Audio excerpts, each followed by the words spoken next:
Good morning and welcome to Spa-Francorchamps for the inaugural running of the TCR Spa 500. It's a 500 lap race. We don't think we're going to do 500 laps, but we're certainly going to be racing through the night, and we're probably going to see the race finishing at 23 hours. It's an endurance race in the purest sense. It's all about TCR though. All of our 17 car field running to the TCR touring car specification. It's the first running of this ever of an event of this sort for the TCR category, a specification of formula of touring car racing car that is kind of taking over the world. And once again, we have to thank the Creventic Race Organisation for having the creativity to think about racing these cars over these long distances. TCR always been a part of, for the last few seasons, always been a part of the 24H series in both 12 hours and 24-hour races. But this one's all about the TCR class. And for that, we've brought together the cream of TCR racing internationally. We'll have more detail of just who's in what car, but we've got some superstars from the world of World Touring Cars, European Touring Cars and WTCR. The weather is possibly the best track condition we've seen all weekend. We've got pretty much a dry track throughout this Spa-Francorchamps circuit, and that will give us a clear run to qualifying and a pure fight to see who's fastest and who's going to be on the pole position. We'll be going down into the pit lane very shortly to get a feel for what's happening down there in the pits, as we are just minutes away from the green flag and then the first competitive time session of the weekend, where we'll see our grid formed for this afternoon's race start. Our broadcast this afternoon for the race starts at 3:25. We're scheduled to see the cars off to begin the TCR Spa 500 at 4 p.m. That's local time here in Belgium. Let's head down to the pit lane, where our intrepid pit lane reporter, Dinah Binks. Di, are you all set for what's going to be, I think, one of the most exciting qualifying races of our season? It's very, very tight.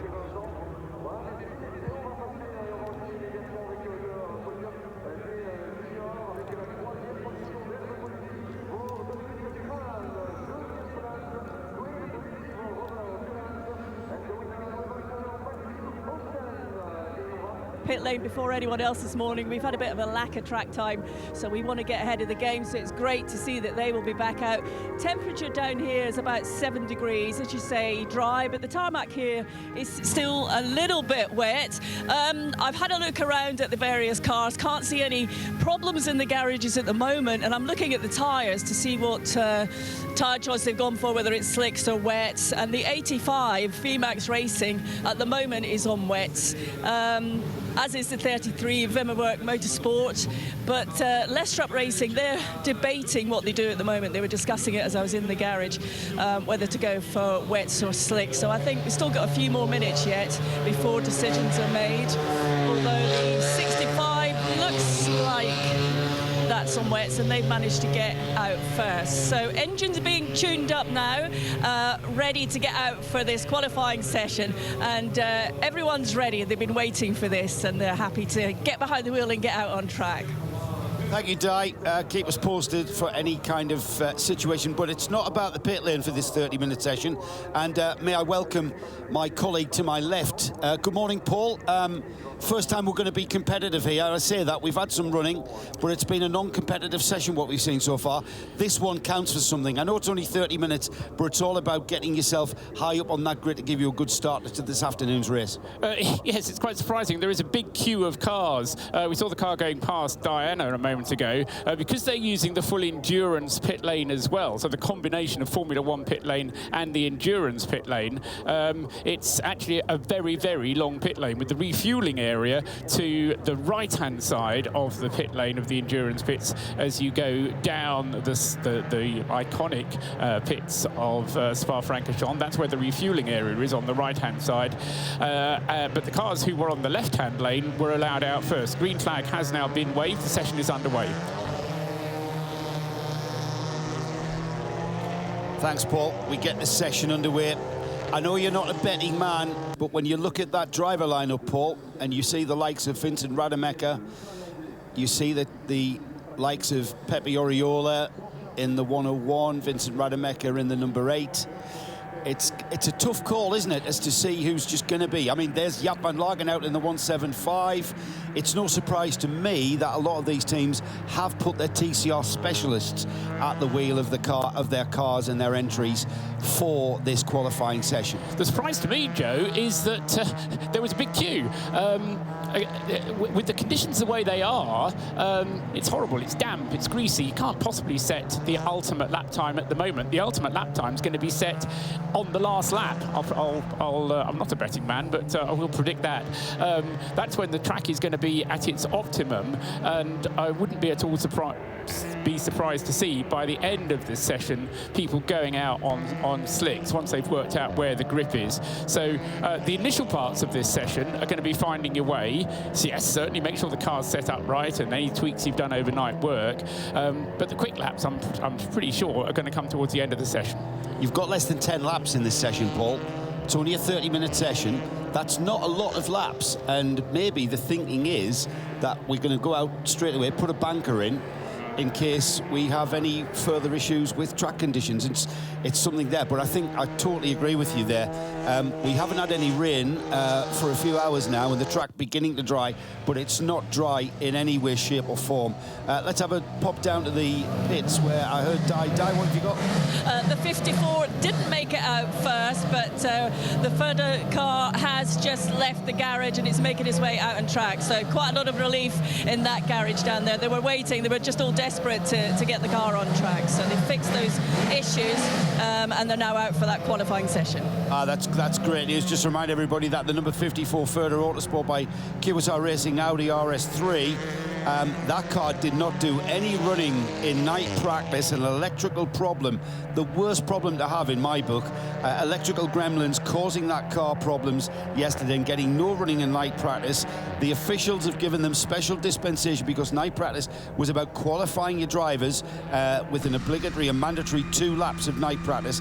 They've been able to continue without that, and I think that's sensible. We don't want to lose an entry because of that, and great news that that car is up and running. And our good friend Chris de Jong, Paul, thought he might have had the weekend off. He hasn't, though. They've got the car fixed.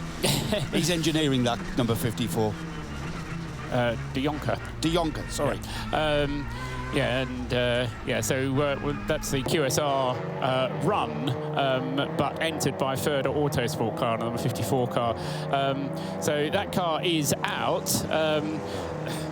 This is a small field, make no bones about it, but I'm sure we're going to say it a number of times, small but perfectly formed. There's an awful lot of interest in there. You've already mentioned, Vincent Rademacher, Jaap van Lagen. The 101 car has 2 ringers in there. Pepe Oriola is one. Tom Coronel is the other ringer, and I would expect that car to be one of the later ones out, and I would expect Tom Coronel to put in a couple of laps, although I suspect that Oriola is... It's going to be a toss-up actually between Oriola and Rick Breukers as to who's the quickest there. It'll be quite interesting to see who is the quickest in the 101 Red Camels car. That is one of only 2 cars to yet go out onto the circuit. Anti-Brewery is another car to look out for, the number 131 Baz Kooten entry. This is Top Car Sport entry. And the other one, which is a bit of a dark horse because we don't know so much about it, the DG Sport Competition Peugeot 308. That has a very, very strong driver lineup, and you were saying earlier on, Joe, this is a race which is going to be all about the drivers because the cars are so closely matched. The driver lineup in that Peugeot, not necessarily household names, Aurélien Comte, Teddy Clairet and Julien Brichet. Only 3 drivers, that's the other thing about that car. 23-hour race with only 3 drivers, so they're going to have their work cut out. However, no driver time limits, so they can push as much as they want. But I think that Peugeot, we saw it in night practice yesterday, and in the free practice session. It was quick, and that Peugeot, I don't think we need to overlook it at all. Absolutely, Paul. And just to mention also that we have got cars on their first flying lap, some cars peeling back into the pits on a bit of a cycling lap. but we've had quite a few cars gone through to start what will be their first flying lap. So time's about to come through. Let's pop down to the pits, Diana. I'm with the Red Camel 101. The car, as you rightly said, is still in the garage now. They've had some problems with the rear subframe, so they're just having to realign the car. Rick Breukers is behind the wheel just waiting while they finish lining the car up. It looks like they've probably got another 5 minutes or so to go. But I'll keep you posted on that. But at the moment, still in the garage. Thank you, Di. And that is one of the favourites for not just pole position, but overall race honours. They've got to be starting their pole. Isn't that a slight worry? I mean, you know more about car setup than I do. I mean, the car was out in night practice, but now they've got an alignment issue on it. Remember, that's the car that Harry Hilders crashed in Barcelona. So I just wonder if that's a throwback from the accident, because they've rebuilt the car totally since Barcelona. Well, it ran last night, and maybe just finishing touches on maybe some setup work. Yeah, that maybe want to try to. But if I'm disappointed I didn't see any camera of what they were actually doing there. But if they've got the car on the flatbed, and they're doing just finishing off the alignment, cambers, and toe in and out at the rear, it's a crucial setup on the rear of a front-wheel drive touring car is as crucial as it is on as anything, because it's all about how you get the rear end to act. And it looks to me we've now got insight into that 101 Red Camel's garage. There is a sense of urgency there just by the body language of the mechanics there. Diana is down there with them, and it does just like they're setting the toe on the they're setting the toe angle on the rear of the car. That's just final sort of setup issues on the 101. They're just, you know what, for me, that tells me that that's a performance setup that they're going for with regards to qualifying. They may change that back for the race. Diana? As you say, there is a sense of urgency, but there's not an over-urgency, if that makes sense. They're very much calm and going about their business to do it, but it's clearly taking a bit longer than they first thought. Yeah, there's a difference between controlled urgency and panic, and I don't want to give any ideas or impression that there is panic there. There's not. Everybody's going about their business, but in a kind of a dynamic way, and understandably, because we're already, what's that, Paul? 22 minutes of the session. They have plenty of time, but that's going to sort of 8 minutes in though. But as you say, with only 10 minutes at your disposal, 10 laps at your disposal, you've got to make sure that the laps that you do count. So one hesitates to suggest that the Red Camels team might have had a lie-in this morning, but they perhaps should have been doing this earlier on. I'll tell you what that probably says to me, having worked in that environment, having worked with race engineers. They sit there over their morning coffee, and the engineer will go, you know what, a little bit more toe out would possibly give us a little bit more, you know, whatever they're trying to get, more grip, less grip, whatever. And then it'll be with 10 minutes to go to the session, the engineer will call, yeah, I want a setup change. And it'll be like, what do you mean? It'll take us 15, 20 minutes to do that. Yeah, well, I want that setup change. That looks to me what that is. It's a performance setup change to just get a little bit more performance out of the handling of the car. We remember yesterday evening to the night practice session. Jaap van Lagen set the fastest lap in night practice, got out of the car, told Diana that there was plenty more to come. The car was very unbalanced. He wasn't really happy with it at all. Well, whatever they've done at Bas Kooten seems to have done the trick, because Jaap van Lagen in the 175 breakdown vehicle, the yellow Peril, yellow and black with various telephone numbers that you can call if you break down out on the circuit. Jaap van Lagen's done the quickest lap so far, 2 minutes 43.987. That's the best lap of the session so far. Second fastest, and this is the time that's only just been set, Rory Penttinen. He's done a 2 minutes 44.498. And then third fastest, the number 85 car, Charles Espenlaub, out in the VMAX Racing Opel Astra, and he's done a 246.348. So all of those times quicker than were set in the night practice session, and indeed all of them. No, not quite all of them. Certainly the first two are quicker than we even got in free practice yesterday. Now, again, we just need to make sure whether those are on slicks or on wets. Certainly from what Di was telling us, most people seem to be going out on wets. But I have to say that within the next, well, yeah, we're 10 minutes into a half-hour session. Well, we'll see what happens. I think that slicks is the way to go, but that's just me. I'm not out there. On slicks or on Diana, tell us. Diana, 101. 101 with Rick Breukers on slicks is now leaving the garage, making its way out onto the track. Excellent. Okay, so that may be, you know, the run. It's a massive compromise, and for me, this is going to be the key to the whole race by tomorrow afternoon. It's being on the right tyres and the right conditions. And it may have been a setup change on that car just to give those rear slick tyres a bit more bite, maybe a bit more toe in, to give the car a bit more bite in the rear end, get the rear tyres up to temperature. It's definitely a performance change for the 101, so stand back. We expect optimum performance from Rick Breukers out in the 101. Yes, the answer to the question, do you use Tom Coronel, do you use Pepe Oriola, or do you use Rick Breukers? Rick is the one who is most familiar with the car and is the most likely, I would suggest, to get a good banker lap in, even if the change that they've done doesn't quite work, because Rick will be able to drive around the problem. We saw a moment there out on the circuit. The number 54 QSR car, about which we were talking at the beginning, had its electrical problems yesterday. John Miller is at the wheel and pushing on to great effect, not quite knowing his way through Eau Rouge though, and having to take to the escape road as he went up there. John is currently 6th fastest overall. 2 minutes 50.571 is his best lap time so far. Rear end of that number 175 through Eau Rouge and up the hill towards Radillon. Just a little bit of oversteer there, but very well controlled by Jaap van Lagen. Just a more rotation than oversteer, and certainly that's how he wants the car to handle the rear end, coming round and just changing direction for the car. I mean, some people that I've worked with have always said that the rear wheels on a front wheel drive car are just to keep the exhaust from scraping along the ground, but key to getting the car balanced and performing well. You don't want to have the front tyres doing all of the steering work. You want that rear end to be slightly loose, and we certainly saw that on the number 175 Van Lagen car. 54 into the pits, Di. 54's come into the pit lane. No driver change that I can see, but they've taken the wet tyres off and they're now putting slick tyres onto the car. So the 54 car there with John Miller, the American, in the car.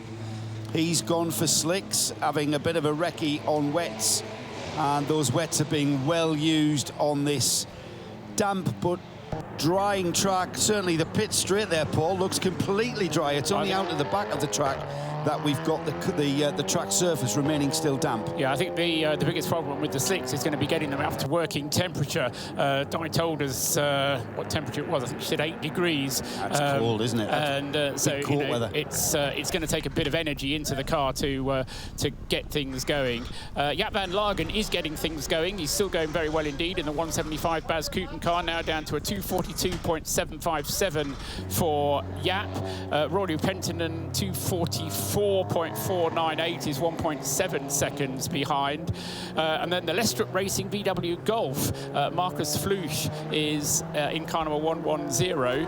110, he's up to a 245.516 to be 3rd fastest. So fascinating. I talked about the class situation, that the top 6 cars, none of them are pros. The first pro class car is only down in 7th place. That's what we expected, Paul. The first pro car down in 7th place, car 131, with Antti Burri at the wheel. He is a hot shot, let's say, Finnish driver. Great to see the number 9, the GDL Team Australia car, doing well. Car number 9, currently in 2nd place. Only 0.3 of a second behind off that pole position, but I see their tactical ploy for qualifying was to put the only Finnish driver they've got. They're all Antipodeans, 3 drivers from Australia, 1 Kiwi and a Finnish driver, and Rory Penttinen is the driver that they put in the car. Ideal for these conditions when you've got a Finn on the books. Yes, quite. Rory Penttinen at one point was quickest yesterday in night practice. Of course, having the Finn in the car stops that car being eligible for the Nations Trophy.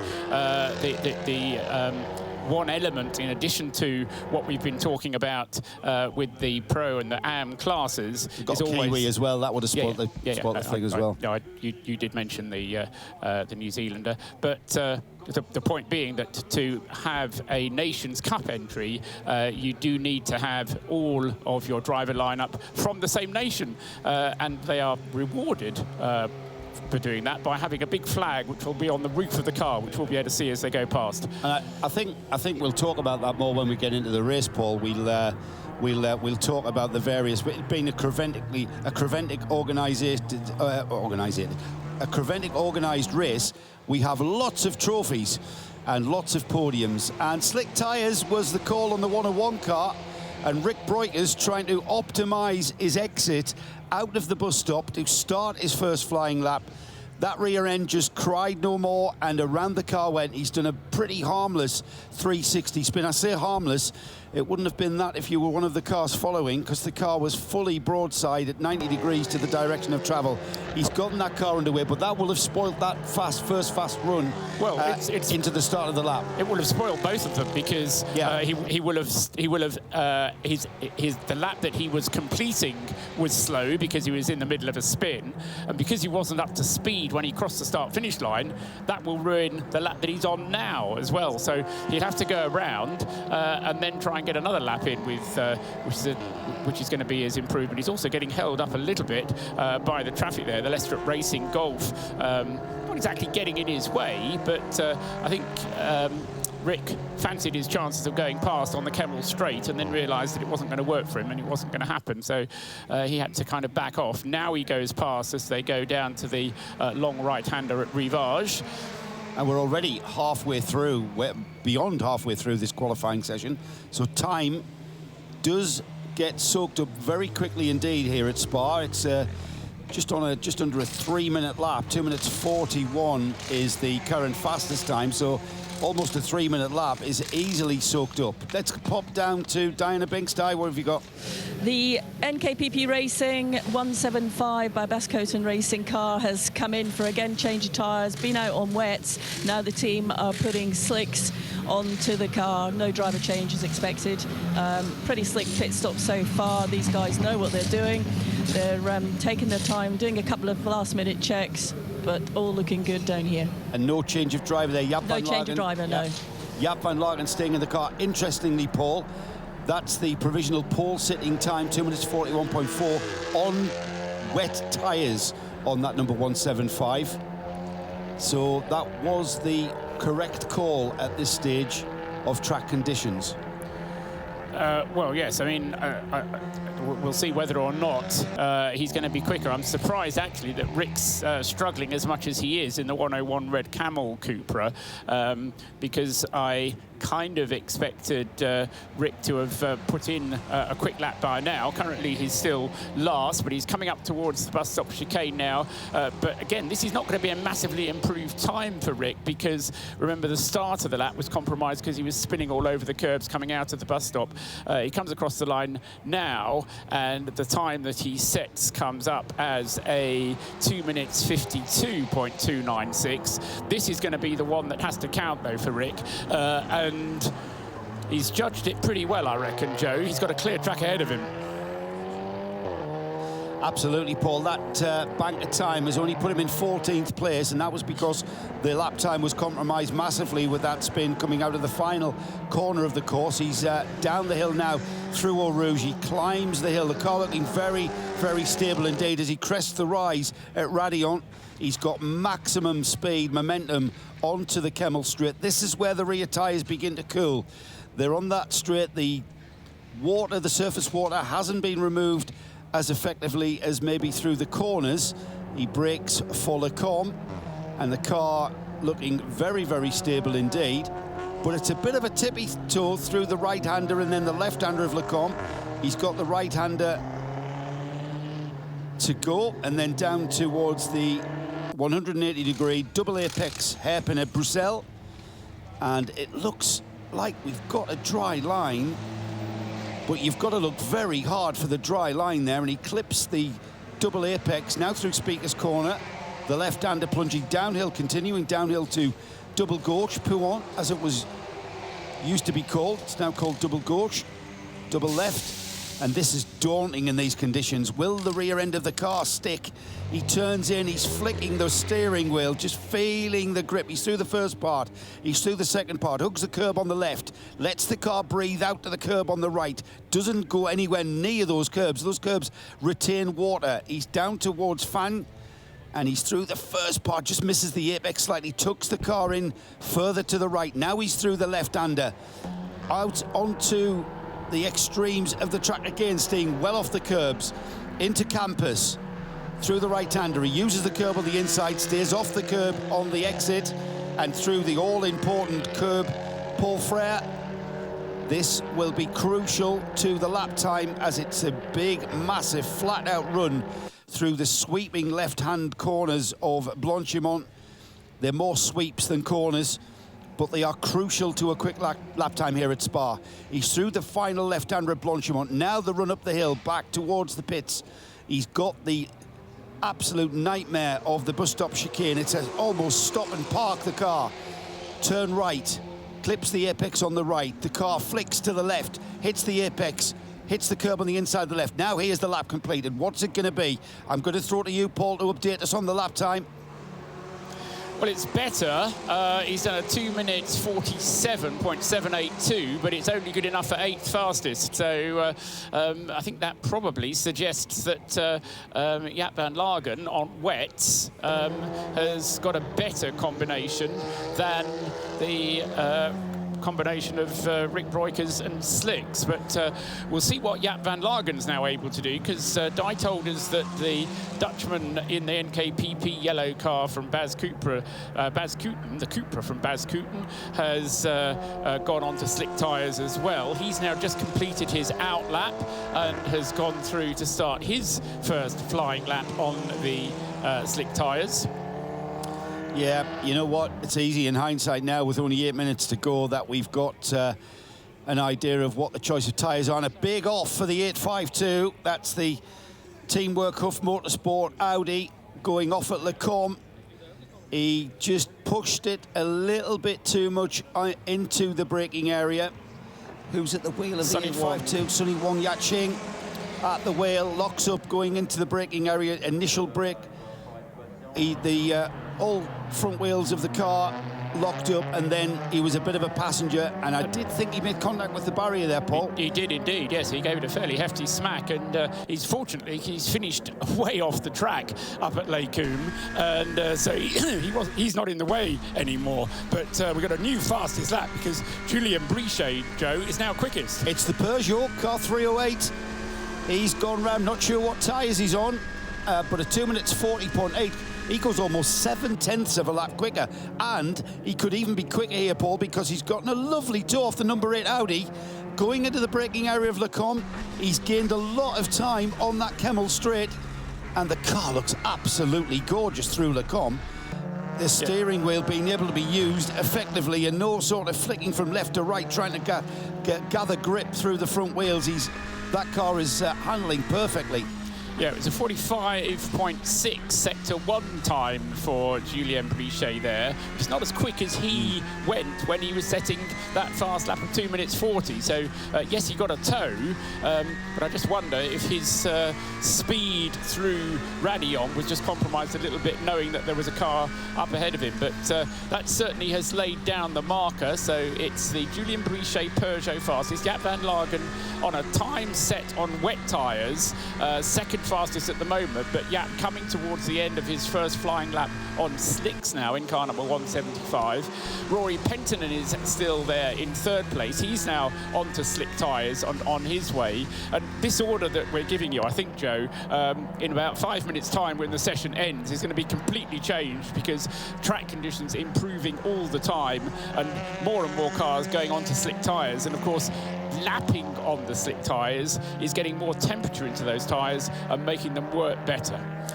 Considering we've already had 2 support races here at this meeting at Spa, I'm surprised to see not more of a dry line being formed by cars running on it. And we've certainly got a distinct faint, the faintest of dry lines appearing, and that's when you start airing towards slick tyres. Jaap van Lagen has gone back to the top of the screens, Paul. So slick tyres are now the order of the day. 2 minutes 40.628. He's gone just under 2/10 quicker than Julian Breach in the Peugeot. But the margins are tiny.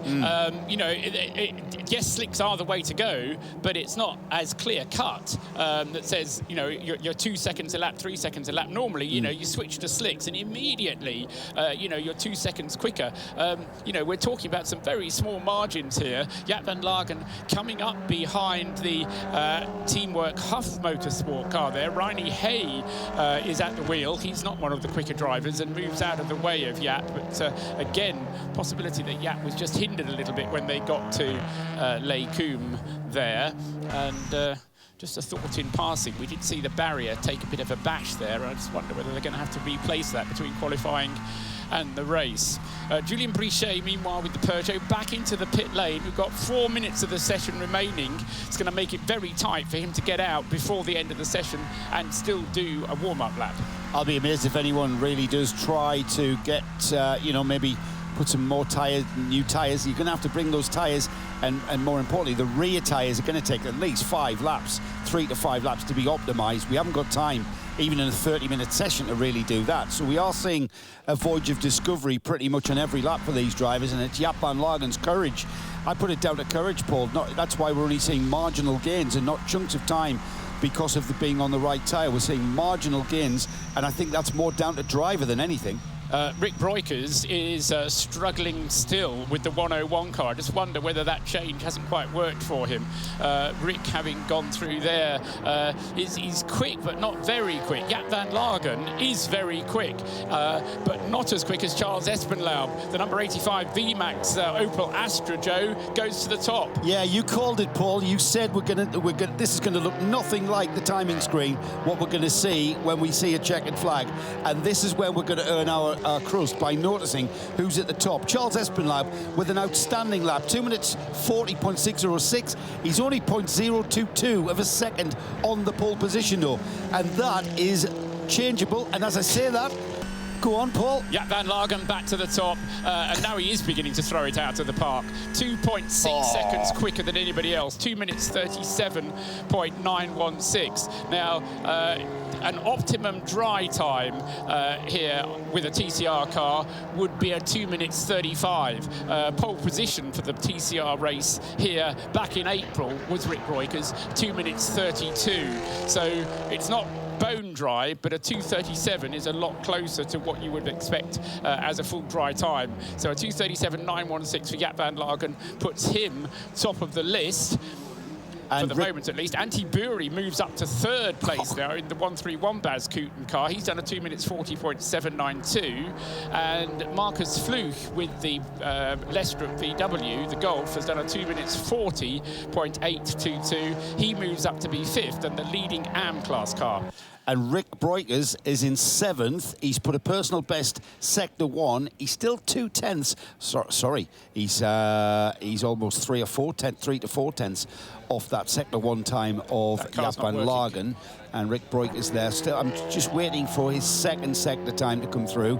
He's going to improve his time, I think, Paul, unless he really gets messed up by someone. Problem Rick's got at the moment is that he's got a whole load of traffic to get past, and that he's going to have to go past that traffic before the end of the lap, and that's going to prevent him from improving. He'll get one more lap in before the end of the session. He's just coming now through Blanchimont, and he goes personal best in Sector 2. Still not as quick as the cars ahead of him though, Paul. He will improve his time, but whether he improves his grid position remains to be seen. I'm not really sure. I'm not confident that he's going to do that. No, we've got Charles Espenlaub still out, going very rapidly indeed in the Vauxhall, the Vauxhall Astra, just coming through the bus stop at the moment. He was purple in Sector 2. That's the longest sector of the 3 sectors here at Spa. Across he goes, 2nd fastest for Charles Espenlaub, 2:39.761.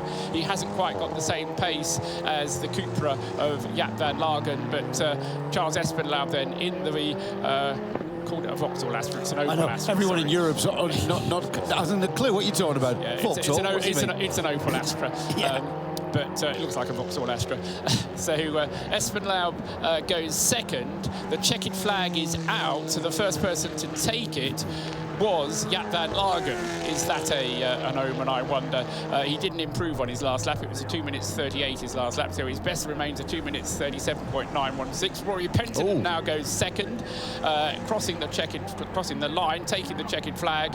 He lays down the second place marker, but is anybody going to be able to knock him off that front row before the end of the race? There's still 15 cars out there to take the checkered flag, Joe. Yeah, and Rick Breukers in the 101 looks on as he continues on what will be his final fast lap. We'll keep an eye on the timing screens. Vincent Rademacher takes the checkered flag. He stays in fourth at the moment. Of course, anything can change. The 101 Rick Breukers car, the Red Camels Jordan Cupra, just going through Speaker's Corner now and plunging down the hill towards Double Gauche. The sweeping, daunting left-hander, Double Apex, takes the first. He's really scrabbling for grip there, using the curb on the left, swings the car back to the left-hand side of the track now, using the curb again on the right, heading down towards Fan, which is the sweeping right, followed immediately by that left-hander. All important for the run down towards campus. He has got a car ahead of him, and we're still waiting for Charles Espenlaub, who's still on his fastest lap, also in the number 85. Waiting for Charles to take the flag. He could improve, but he's sector one time, not showing green, and his second sector for the number 85 car, the Opel Astra, showing white. That means indeed Charles Espenlaub is not going to improve his lap time, and hence not going to improve his grid position. We're still looking towards car 131, Antti Burri, and car 101, Rick Breukers. Antti Burri goes through sector 2 as faster than he's done all morning, as has Rick Breukers. Antti Burri then improving right at the end there with a 2 minutes 40.737, but that leaves him only in 7th place. Rick Breukers has gone to second, Paul. Car 101 just crossing the line there while he was speaking. 2 minutes 39.038. He's still 1.1 seconds off pole position, but he's put the Red Camels Jordan Cupra onto the front row for this afternoon's race start. Yeah, excellent performance then from Rick there, and so he finishes, as Joe says, the Red Camel Jordans.nl, making it not only a Cupra 1-2, but also a Dutch 1-2, because the NKPP team and the Red Camel team, both Dutch teams. 2:37.916 was the time for Jaap van Lagen, 2:39.038 for Rick Breukers, and that pushes the Audi, the Australian Audi, with Rory Penton at the wheel, back to the second row of the grid, 2:39.664, and then Charles Espenlaub, as Joe was saying, unable to improve at the end there with the Astra, 2 minutes 39.761, but just 2 seconds separating those first 2 rows of the grid. So a fantastic lap from Jaap van Lagen in that distinctive liveried 175, the NKPP Racing with Bas Kuiten Racing Cupra on the pole position by a huge margin of 1.1 seconds. I say that sarcastically. Red Camels Jordan right at the very end there. Rick Breukers qualifying that car on the front row alongside. He will start the race on the second place on the grid in the 101. GDL Team Australia, great to see their car on the second row in third place. First of the AM runners. VMAX Engineering, the Opel Astra, Charles Espenlaub, outstanding lap from him, puts that car in fourth place. SE Motorsports Audi, that car will start fifth. Sixth will be the Wimmermerk Motorsport car 33, the Cupra TCR starting sixth there. Seventh, Top Car Sport with Bas Kuiten, car 131. Eighth, the DG Competition Peugeot. It was on the provisional pole earlier in the session. It will finally start the race this afternoon in 8th place. The Lestrop Racing Volkswagen Golf car 110 will start 9th, and then rounding off the top 10 will be the Burton Racing Peugeot car 46. 11th place will see the Home Guard Motorsport Car 2, the family-run team, the Volkswagen Golf, will start 11th. Rounding off row 6, the Macau PS Racing Audi Car 853 in 13th. After all those niggly problems last night, stopped them running, getting no running whatsoever, they've managed to qualify the Further Autosport by QSR Racing Audi Car 54 in 13th spot.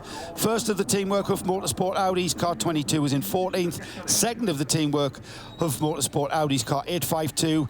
Starting on the grid 15th, finishing qualifying into the barriers at Le Combe. That car will be recovered soon, I would think. 16th place, final row of the grid, Vipa Nisa Racing's Cupra Car 65, and rounding off the 17-car field is the Bascooten Racing Car 125 Audi. Let's head down to the pits and Di Binks. I'm hoping, Di, you've managed to find the team that will start this race at the front end.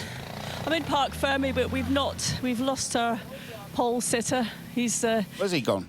Disappeared, and you're cutting in and out, just so that you know. But I'm just trying to find Jaap here in the Parc Fermé. We came running up here because it had changed, and that's why you're out of breath. So I haven't got him here, I'm afraid. Is there a bright yellow car there? You can't miss it, really, can you?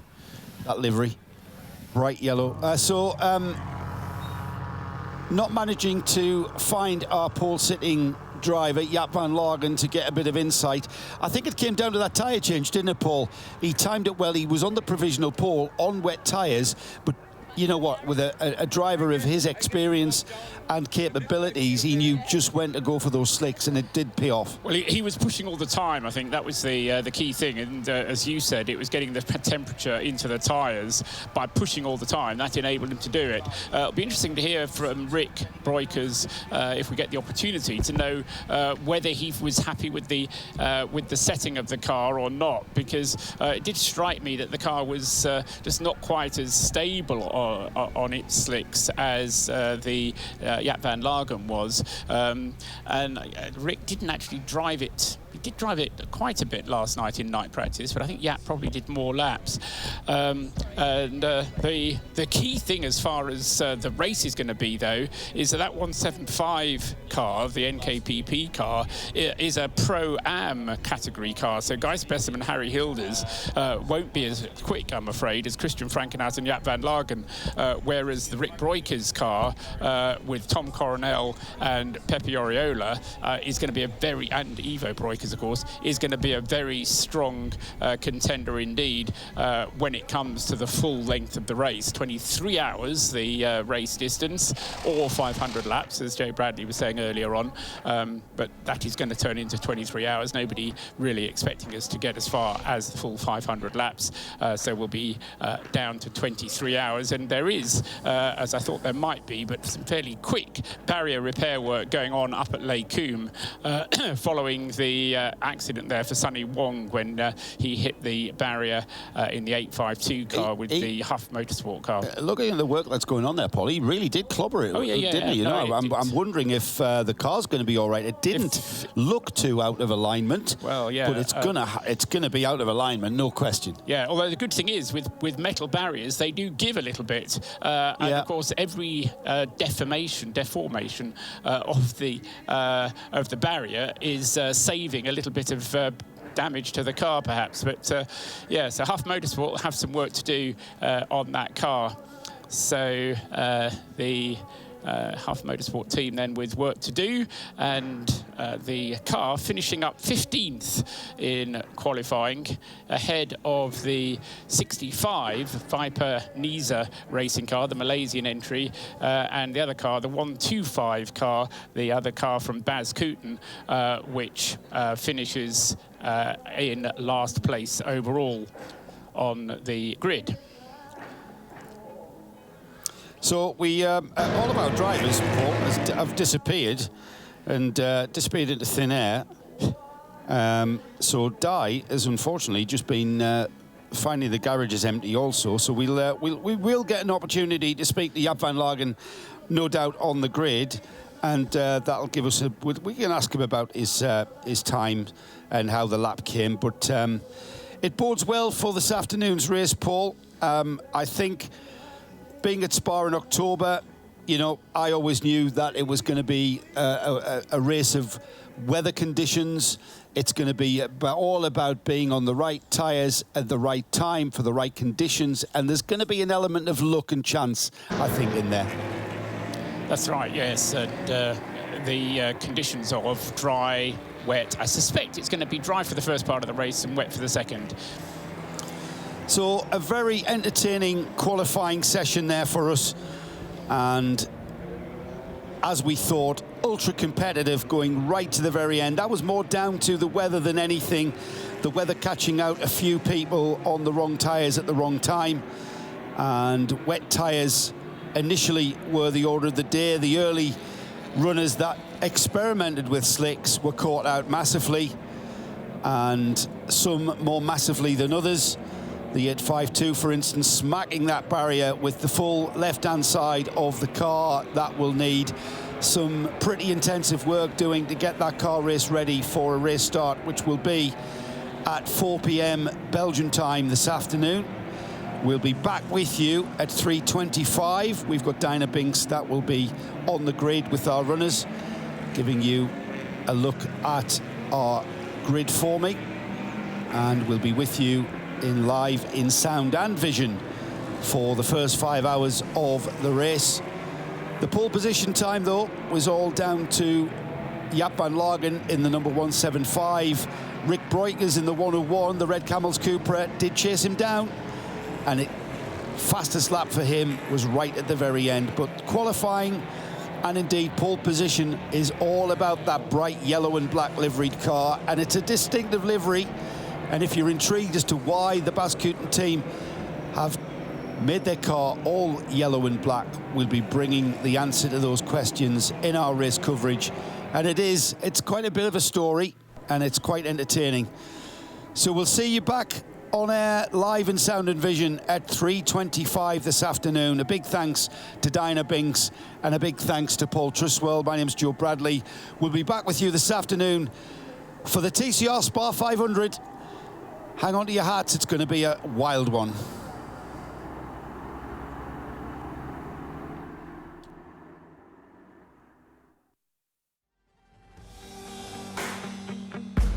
Welcome to the Endurance Racing Series for GT and Touring cars, with the champion of the continents, European Championship, TCR Spa 500 and TCR Middle East. That's 12 races across 3 continents.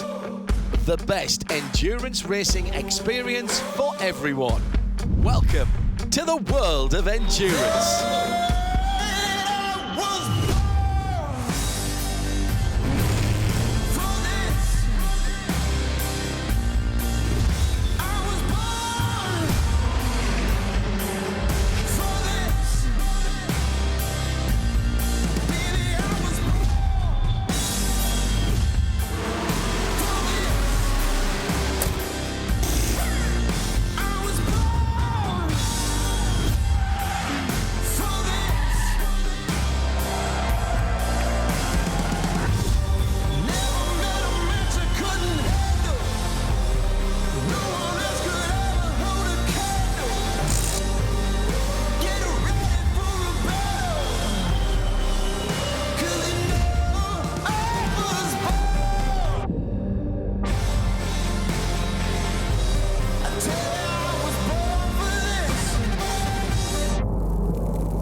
This is endurance.